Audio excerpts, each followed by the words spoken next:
Dice, y Sara se rió para sus adentros diciendo, ¿tendré placer después de haber envejecido, siendo también viejo mi señor? Y el Señor dijo a Abraham, ¿por qué se rió Sara diciendo, concebiré en verdad siendo yo tan vieja? ¿Hay algo demasiado difícil para el Señor? Volveré a ti al tiempo señalado, por este tiempo, el año próximo, y Sara tendrá un hijo. Entonces es una ratificación de la relación entre el nombre de la risa o del sonreír, que es el nombre de Isaac, con varios eventos. Con el evento de Abraham, donde Abraham da gracias porque Dios le ha hecho sonreír en su vejez. En el capítulo 21, del 6 al 7, se relata el nacimiento de Isaac. Y se presenta este nacimiento como un don de Dios que cumple las promesas de Dios hechas a Abraham. Por eso uno ve que en mucho del ciclo de en mucho del ciclo de Abraham aparece Isaac, porque dentro de ese ciclo se ve el cumplimiento de la promesa. Entonces, capítulo 21, versículo 1 dice, entonces el Señor visitó a Sara como había dicho, e hizo el Señor por Sara como había prometido. Entonces Isaac viene a ser el hijo de la promesa.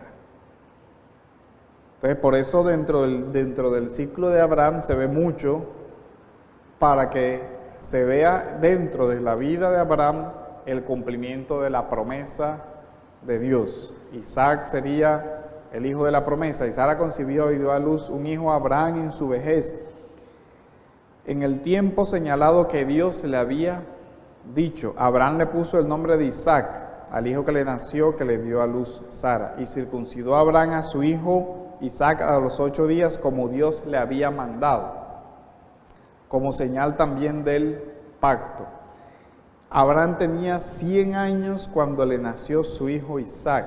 Y dijo Sara, Dios me ha hecho reír, cualquiera que lo oiga se reirá conmigo. Y añadió, ¿quién le hubiera dicho a Abraham que Sara amamantaría hijos? Pues bien, le he dado a luz un hijo en su vejez. Y el niño creció y fue destetado, y Abraham hizo un gran banquete el día que Isaac fue destetado. Entonces Isaac aparece como el hijo de la promesa. La narración bíblica menciona realmente pocos datos sobre la figura de Isaac, porque como hemos dicho, se ve entre dos figuras que, digamos, realzan un poco más, que son Abraham y Jacob. Tienen como más preeminencia por todo lo intrigante de su vida. Así que uno puede decir que Isaac es como un personaje de transición entre Abraham y Jacob. Es importante, de todos modos, el nacimiento de Isaac, resaltando que Isaac iba a ser el heredero de la promesa. Y sería importante también, como dentro de la tipología del Antiguo Testamento, lo significativo que es el relato de Génesis 22.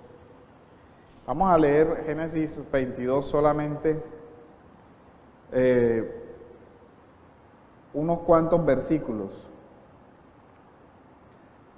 22:1 dice, aconteció que después de estas cosas Dios probó a Abraham y le dijo, Abraham, y él respondió, heme aquí. Y Dios dijo, toma ahora a tu hijo, tu único, a quien amas, a Isaac, y ve a la tierra de Moriah y ofrécelo allí en holocausto sobre uno de los montes que yo te diré. Entonces ahí se introduce la prueba de Abraham.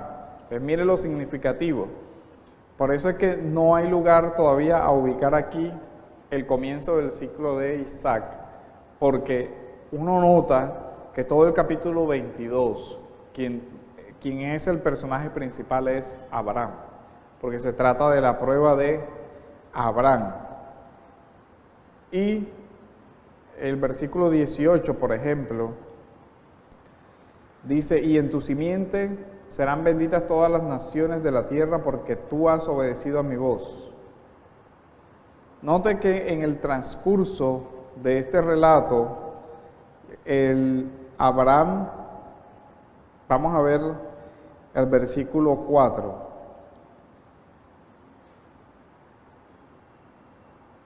Al tercer día, si note la expresión al tercer día, ¿después de cuál día? Después del día en el cual Dios le dijo, sacrifica a Isaac. Al tercer día alzó Abraham los ojos y vio el lugar de lejos, el lugar del sacrificio. Entonces Abraham dijo a sus mozos, quedaos aquí con el asno. Y note la expresión, yo y el muchacho iremos allá, adoraremos y volveremos a vosotros. ¿Estaba mintiendo Abraham acaso? No, él sabía exactamente lo que iba a pasar. Abraham sabía algo, Isaac es el hijo de la promesa. Y Dios le había dicho, por medio de la simiente de Isaac, es que va el pacto, va la promesa. De tal forma que uno puede ver que Abraham entendió que a pesar de la muerte de Isaac, algo acontecería, de tal forma que se vería un milagro en el evento. Entonces, ahí vemos cómo ya se va a prefigurar este relato de Isaac, va a ser interpretado por la carta a los hebreos como una señal de la enseñanza de la resurrección de los muertos en el Antiguo Testamento. Más adelante vamos a ver esa parte. Entonces la promesa divina se le hace a Isaac. También en el capítulo 26, donde Isaac tiene un encuentro con el Señor, donde el Señor le dice, vamos a leer los versículos del 2 al 5, y se le apareció el Señor y dijo, no desciendas a Egipto, quédate en la tierra que yo te diré. Aquí ya estaríamos viendo cómo en Isaac se desarrolla el pacto. Ahora Dios aparece a Isaac y le dice, no desciendas a Egipto como antes lo hizo Abraham, quédate en la tierra que yo te diré. Reside en esta tierra y está la fórmula para Isaac. ¿Se acuerdan cuando vimos la característica de las promesas? Reside en esta tierra y yo estaré contigo. Y te bendeciré, porque a ti y a tu descendencia daré todas estas tierras y confirmaré contigo el juramento que juré a tu padre Abraham. Entonces aquí está verdaderamente la transición entre un personaje y otro, donde ya Dios se dirige a Isaac y le dice, contigo cumpliré el juramento que yo le hice a Abraham. Es decir, ahora viene Isaac a ocupar el lugar de Abraham en el pacto y en todo el desarrollo. Al multiplicarte tu descendencia, promesa que también le había dado a Abraham, como las estrellas del cielo, es la misma promesa, como las estrellas del cielo, y daré tu descendencia todas estas tierras, y en tu simiente, la misma promesa que Dios le había dado a Abraham, serán benditas todas las naciones de la tierra. Pero mire algo, ¿por qué? Porque Abraham me obedeció y guardó mi ordenanza, mis mandamientos, mis estatutos y mis leyes. O sea, ¿cómo vincula? Por amor a Abraham es que establezco el pacto contigo. Porque yo escogí a Abraham y porque yo escogí que tú, el hijo de la promesa, seas el heredero del pacto. Así que con Isaac se hace una renovación de las promesas divinas sobre la tierra, la descendencia numerosa, la bendición, y que a través de la descendencia de Abraham por medio de Isaac se extendería la bendición de Dios a todos los pueblos de la tierra. Nosotros ya podemos ver cómo todo eso va apuntando hacia el mundo venidero y hacia todo lo demás. La tradición cristiana se ha inspirado principalmente en la reflexión que hace la carta a los Hebreos sobre una interpretación cristológica del relato del capítulo 22 del Génesis. Vamos a ver Hebreos 11, del 17 al 19, donde ya vemos cómo el relato de Isaac comienza a prefigurar la muerte y la resurrección del mismo Señor. Hebreos 11, del 17 al 19.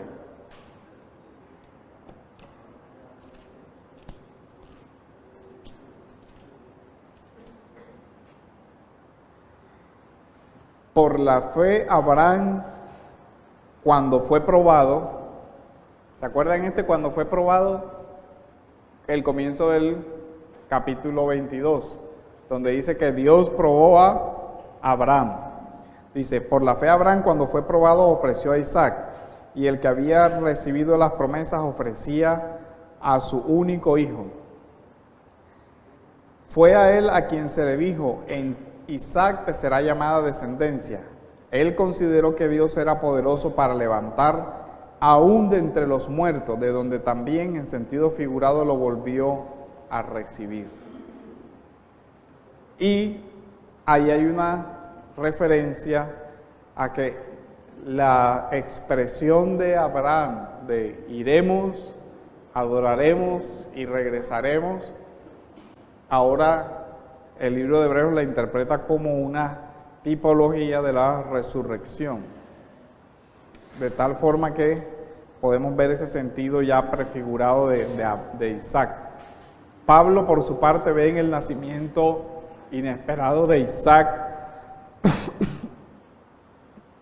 y en la elección que Dios hace de Jacob en lugar de Esaú, un motivo teológico sobre la doctrina de la salvación como don de Dios.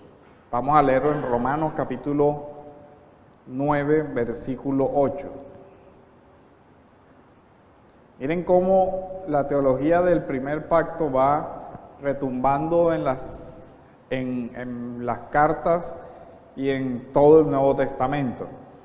En Romanos capítulo 9, versículo 8 dice, esto es, no son los hijos de la carne los que son hijos de Dios, sino que los hijos de la promesa son considerados como descendientes. Ahora, la promesa. ¿Cuál promesa? Los hijos de la promesa es la promesa de Abraham, la promesa de Isaac, la promesa de Jacob, los que vienen por la línea del pacto. De esos está hablando, que no vienen por la descendencia solamente física, sino por la herencia espiritual que representa a Abraham como padre de la fe. Romanos del 6, en el versículo, vamos a seguir leyendo, versículo 9, porque esta es una palabra de promesa, por este tiempo volveré y Sara tendrá un hijo, Génesis 18:10. Y no solo esto, sino que también Rebeca cuando concibió mellizos de uno, nuestro padre Isaac, porque cuando aún los mellizos no habían nacido y no habían hecho nada, ni bueno ni malo, para que el propósito de Dios conforme a su elección permaneciera, no por las obras, sino por aquel que llama. Y ahora aquí Pablo está haciendo una interpretación sobre el sentido de que Dios ratificara las promesas no con Esaú, sino con Jacob. Dice que eso obedece al propósito de Dios, es decir, a la elección de Dios. Yo no sé si leyeron el artículo que les mandé sobre la elección de Abraham. Entonces, bajo la elección de Abraham entra entonces la elección soberana de Jacob. El texto está mostrando que en todo el programa se va dando una elección soberana de Dios, un don de Dios. En Gálatas, en el capítulo 4, También vamos a ver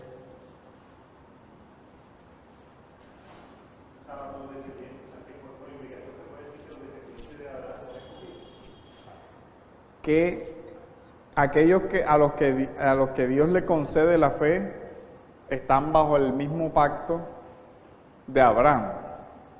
Y por lo tanto, así como Abraham fue elegido, los que vienen a heredarle también fueron objeto de esa especial elección de Dios. En Gálatas 4,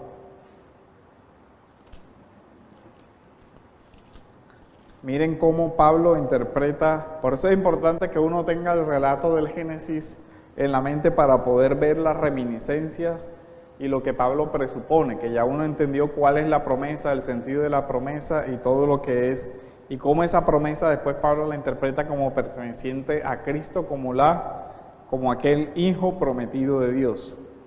En Gálatas 4, en el versículo 28, dice: y vosotros, hermanos, como Isaac, sois hijos de la promesa. ¿Sí ve? Entonces, sois hijos de la promesa, pero así como entonces el que nació según la carne persiguió al que nació según el Espíritu, así también sucede ahora. Pero, ¿qué dice la Escritura? Echa fuera a la sierva y a su hijo, pues el hijo de la sierva no será heredero con el hijo de la libre. Esa es una referencia al evento que sucedió con Ismael y a todo el conflicto entre Sara y la criada y todo lo demás. Así que, hermanos, no somos hijos de la sierva, sino de la libre, es decir, hijos por la descendencia de Isaac. No se refiere a la descendencia física de Isaac, sino por el pacto, por la vinculación por el pacto, dice. Para libertad fue que Cristo nos hizo libres. Entonces, mire cómo se nota, hijo de la libre, es decir, hijo de Sara, en consecuencia de Abraham, vincula el pacto y después muestra cómo la libertad está asociada a Cristo. Es decir, que realmente la verdadera libertad proviene de la relación con Cristo. Por tanto, permaneced firmes y no os sometáis otra vez al yugo de esclavitud. Isaac, entonces, como hijo de la promesa, miren cómo se va desarrollando todo hasta Romanos y hasta Gálatas. Después Isaac será mencionado en la genealogía del Señor, que aparece en Mateo 1 y en Lucas 3:34, y considerado entre las grandes figuras creyentes del Antiguo Testamento. Hebreos 11:20. Vamos a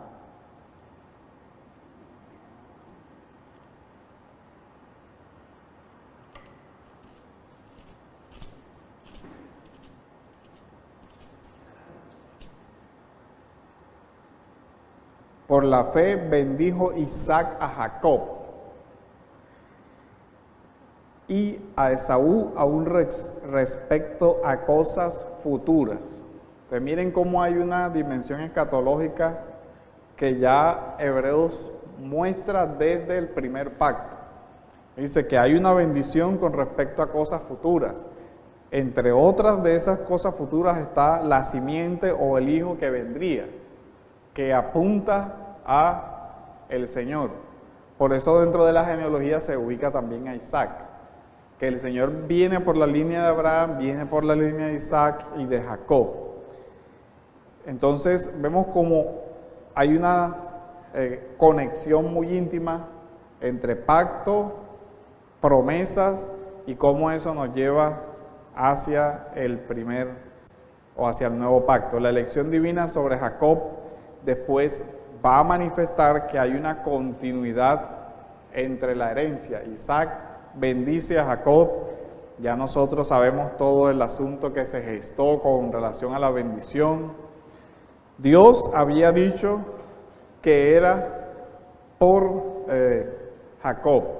Sin embargo, Jacob actúa de forma, digamos, sin la dirección de Dios y compra una primogenitura que ya Dios había dicho que era de él.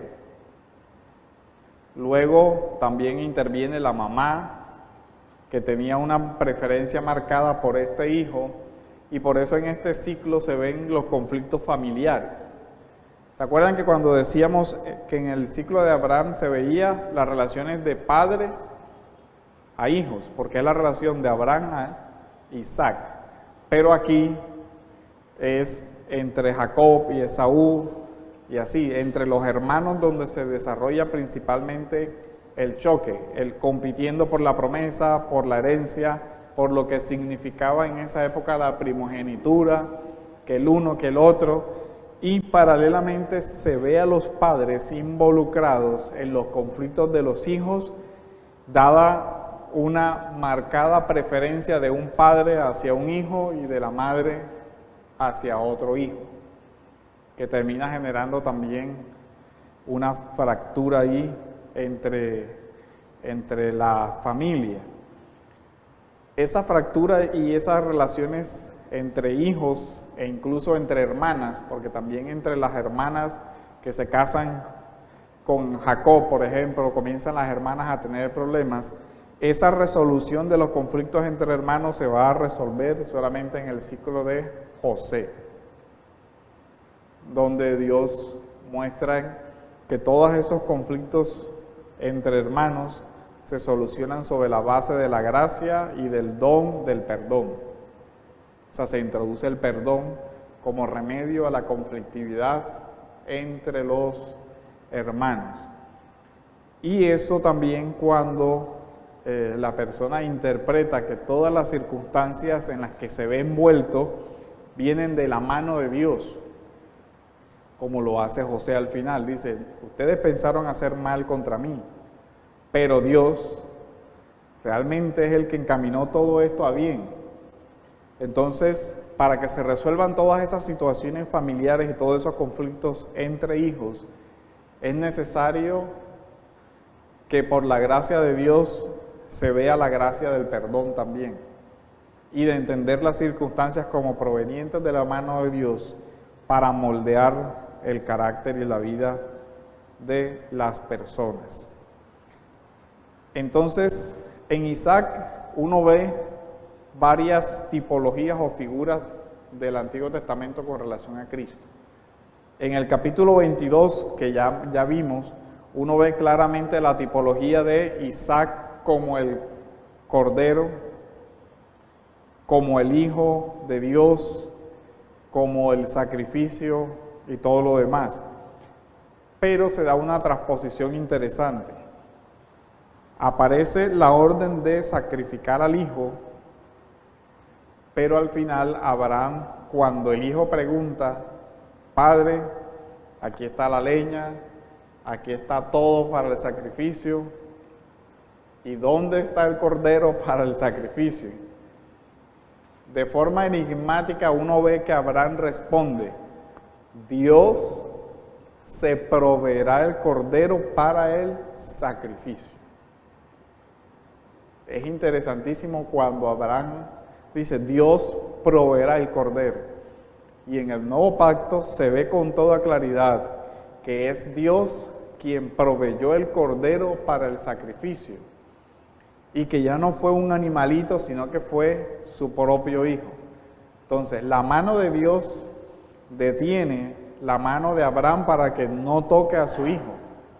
Dios le dice, detén, no toques al muchacho. Y Dios muestra el sustituto de la vida de Isaac en el cordero, en el animal.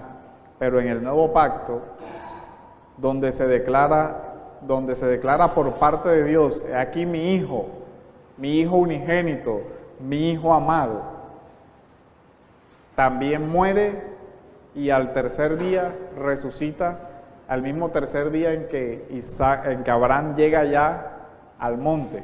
Entonces uno ve toda la tipología que hay sobre cómo se ve que esta historia de Isaac va a anunciar tipológicamente la figura del sacrificio de Isaac.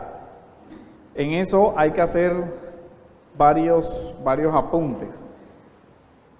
No sé por qué, digamos, en la mentalidad popular siempre aparece como si Isaac fuera un niñito que Abraham lleva como engañadito a que, no, vamos y...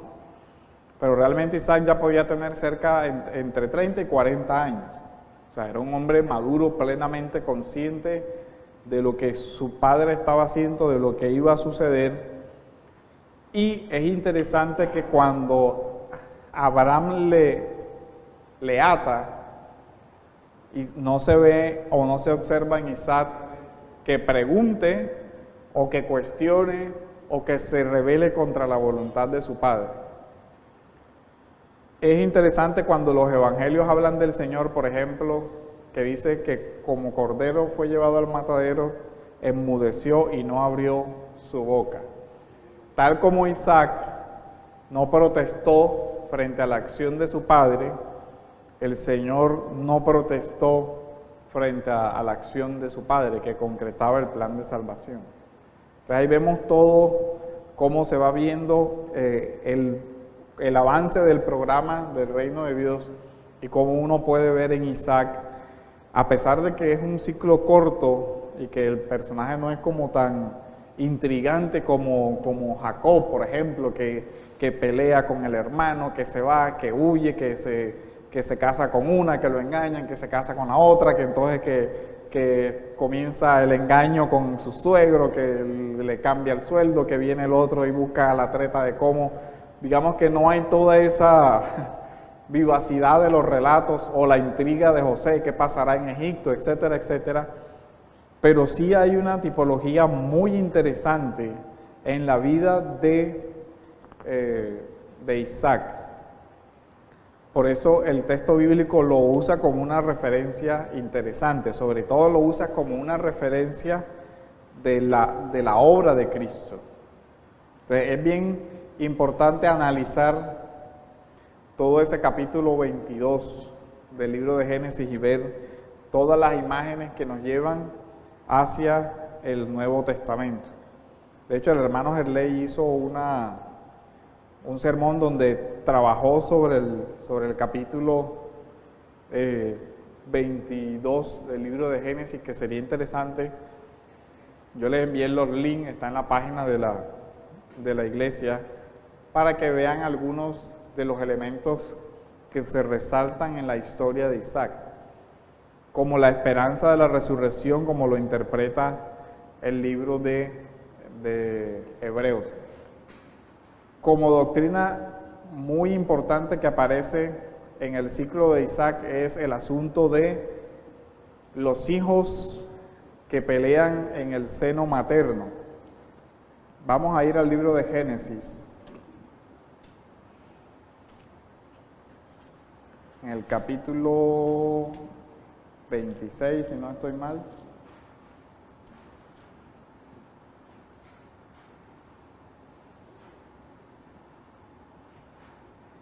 Donde está el relato de los gemelos. Esa parte del relato de los gemelos donde dice que había dos en el vientre de la esposa de Isaac. Se me perdió el versículo.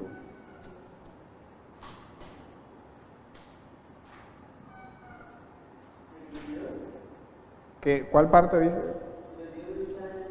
Ese. 25-22. Donde dice, pero vamos 20, vamos a leer desde el 20. Tenía Isaac 40 años cuando tomó por mujer a Rebeca, hija de Betuel arameo de Padán Aram, hermana de Labán arameo. Y oró Isaac al Señor en favor de su mujer, porque ella era estéril, y lo escuchó el Señor. ¿Qué paralelo notan en esta historia de Isaac? También la esposa de Abraham era estéril. También hay, digamos, que un obstáculo que solamente es vencido de forma sobrenatural. El que se cumpliera la descendencia de Abraham solo es posible si Isaac podía tener hijos, pero también la esposa de Isaac resulta que es estéril. Entonces se ve que realmente hay un plan sobrenatural de Dios con relación a esta descendencia, de tal forma que también se da aquí, así como en Abraham, un nacimiento milagroso. Ya van 2 nacimientos milagrosos que apuntan al que el nacimiento del Hijo de Dios sería un nacimiento milagroso, como el nacimiento de nuestro Señor. O sea, van apuntando a que no es algo natural, sino que hay una intervención sobrenatural de Dios en esos nacimientos. En el nacimiento del Hijo de Dios, en nuestro Señor también hay un nacimiento sobrenatural. Entonces uno va viendo cómo hay mucha tipología que se va a comprender ya es en el nuevo pacto. Y dice, y los hijos luchaban dentro de ella, y ella dijo, si esto es así, ¿para qué vivo yo? Porque ya ahí hay un anuncio de que, bueno, Dios le explicará, y fue a consultar al Señor. Note que incluso ese es un buen tema de trabajo en los ciclos de los patriarcas, la oración. Abraham intercede, Isaac intercede por su esposa, la esposa de Isaac ora. O sea, toda esa parte de cómo es la oración en el libro de Génesis es un tema de investigación interesante. Y el Señor le dijo, 2 naciones hay en tu seno. Pues miren ya, ese conflicto entre 2 en el vientre prefigura un conflicto mucho más grande. Dice, 2 naciones hay en tu seno y 2 pueblos se dividirán desde tus entrañas. Un pueblo será más fuerte que el otro, dice, y el mayor servirá al menor. Desde ahí ya anuncia que el pacto continuaría con Jacob, como ya lo veremos, porque es el segundo en nacer, realmente. Entonces ahí vemos cómo todo el proyecto de narración de la descendencia y todos los ejes de resurrección, de promesa, de cumplimiento, de cómo prefiguran de una forma interesantísima a nuestro Señor Jesucristo. Y vamos viendo nosotros también una promesa importante que se repite en Isaac, fue la que ya vimos en el capítulo 26, versículo 3, donde dice, yo estaré contigo. Lo que se cumple también cuando el Señor anuncia a sus discípulos, yo estaré con vosotros todos los días hasta el fin del mundo. Entonces nosotros vemos que a pesar de que este realmente es un ciclo muy corto, la riqueza que tiene hacia lo que apunta en el Nuevo Testamento es de verdad importante. Vamos al libro de Romanos, en el capítulo 9, donde también la imagen de estos 2 que luchan en el vientre materno, Pablo la utiliza como un argumento para la doctrina de la elección. Romanos 9 dice, vamos a leerlo desde el 8. Esto es, no son hijos de la carne los que son hijos de Dios, sino que los hijos de la promesa. Acuérdense que ya los hijos de la promesa son los que vienen por la línea de Abraham, lo que implica ya la elección de Abraham, después la elección de Isaac, y todos nosotros que nos acogemos a la misma promesa y al mismo pacto que ya venía haciendo, que había hecho Dios con el pueblo. Son considerados como descendientes, porque esta es una palabra de promesa. Por este tiempo volveré y Sara tendrá un hijo. Y no solo esto, sino que también Rebeca, cuando concibió mellizos de uno, nuestro padre Isaac. Los mellizos. Entonces, mire que ya en el texto había dicho, el mayor servirá al menor. ¿Por qué razón? ¿Cuál es la causa? El texto simplemente dice, porque cuando aún los mellizos no habían nacido y no habían hecho nada bueno, no habían hecho nada, ni bueno ni malo, para que el propósito de Dios conforme a su elección permaneciera. Entonces, la única razón por la que eso fue así, por la que el orden natural y cultural de sucesión en la familia, que era que el hijo mayor, el hijo primogénito, era el heredero legítimo, fuera invertido, la única razón para eso es el propósito de Dios y su elección soberana. Y note que excluye cualquier mérito humano, dice, Dios eligió antes de haber nacido y Dios eligió antes de que Esaú hubiera hecho, que alguno de los gemelos hubiera hecho algo bueno o malo. O sea que ese no fue el criterio. Entonces, ese es un punto interesante para ver cómo realmente se ve la libertad de la elección divina y que no depende de las obras humanas, sino de aquel que llama. De aquel que llama por su propia voluntad.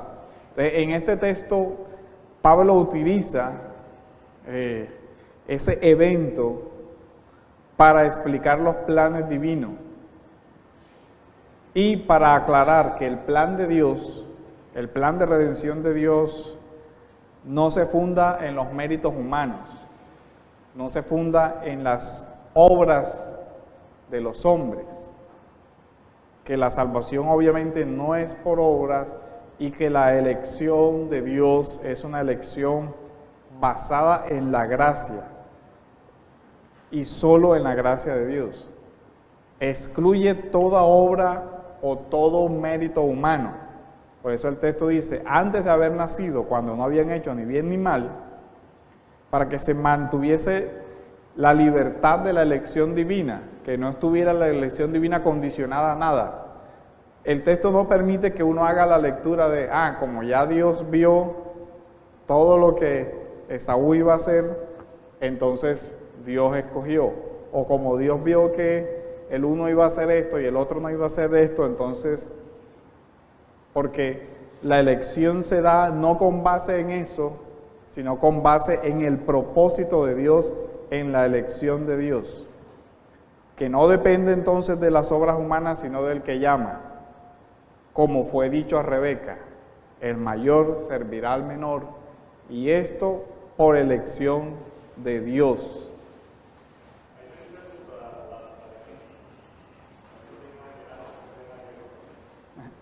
Sí, ya es otro debate, porque lo que el texto está relacionando es que la elección que Dios hace no tiene una motivación externa a Él. Es decir, porque algunos pretenden de pronto explicar el tema de la elección desde el tema de la presciencia. No, lo que pasa es que Dios vio que Saúl iba a ser mujeriego, que Saúl iba a hacer esto, que no sé qué, que esto y lo otro, pero el texto dice, no, ellos no habían hecho ni bien ni mal, para que el propósito de Dios conforme a su elección permaneciera. ¿Cuándo? Cuando dijo, el mayor servirá al menor. O sea, eso fue un acto de la voluntad y elección de Dios. Obviamente, la elección de Dios tiene unos criterios que nosotros no alcanzamos a entender, pero lo que sí es cierto es que el fruto de la elección de Dios se ve en los escogidos y el fruto de la elección de Dios se ve en los que no son escogidos también. O sea, se ve en la vida de Esaú, obviamente, que se salió del plan de Dios, pero no quiere decir que Dios mire hacia adelante para después tomar una decisión, porque entonces el motivo de las obras de Dios serían las acciones humanas. y por lo menos en Efesios y en otros textos dice que Él escogió de acuerdo, conforme a su propia voluntad. Porque si fuera así, entonces el plan de salvación sería en gran parte por obras, y la otra implicación sería que de alguna forma la redención estaría sujeta al desempeño humano. Entonces eso generaría ciertos o graves problemas en todo el entendimiento de lo que es la soberanía de Dios. Entonces ese sería como un panorama de este ciclo de Isaac, del relato de Isaac. No sé si hasta aquí hay alguna pregunta, comentarios.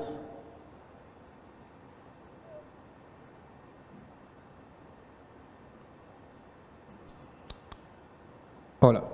Sí, de pronto, pues, no sé si apartándonos un poquitito del tema de la clase o no, porque es que muchos, un tema muy común, pero es que mis hijos están en la promesa, es que ellos son salvos porque están en la promesa, o también el concepto de los hermanos presbiterianos, entonces, que entienden. Que fíjense que en Gálatas asocia la promesa con la fe.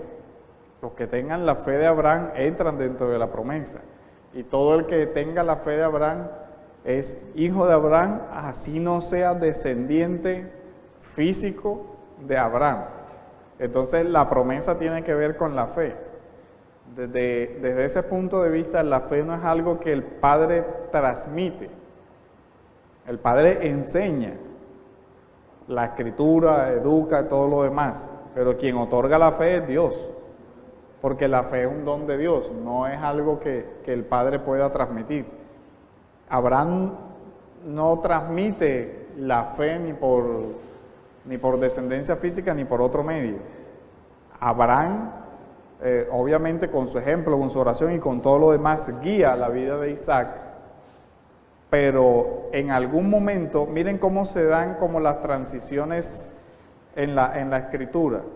Primero, cuando se presenta, Dios dice a Isaac, yo soy el Dios de tu padre. Hay una referencia al Padre, una vinculación a el Dios que conoció tu padre, el Dios que te enseñó tu padre.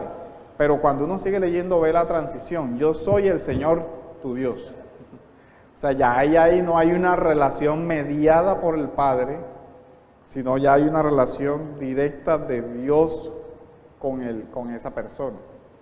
Entonces, digamos que todos comenzamos así. Nuestra relación con Dios es mediada por los padres o por alguna otra persona que nos presenta el Evangelio, pero al final no puede conocer a Dios de oídas porque alguien se lo dijo, sino que tiene que conocer a Dios por un encuentro personal con Él.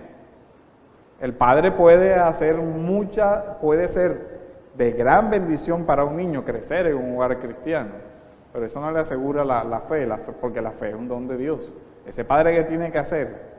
Orar y rogar para que Dios le conceda a ese hijo nacer de nuevo. Entonces vamos a orar porque ya comienza estamos sobre el tiempo para la otra clase. Bendito Dios, te damos gracias, Señor, porque tú nos muestras la perfección de tu Escritura, Señor, la unidad de tu palabra.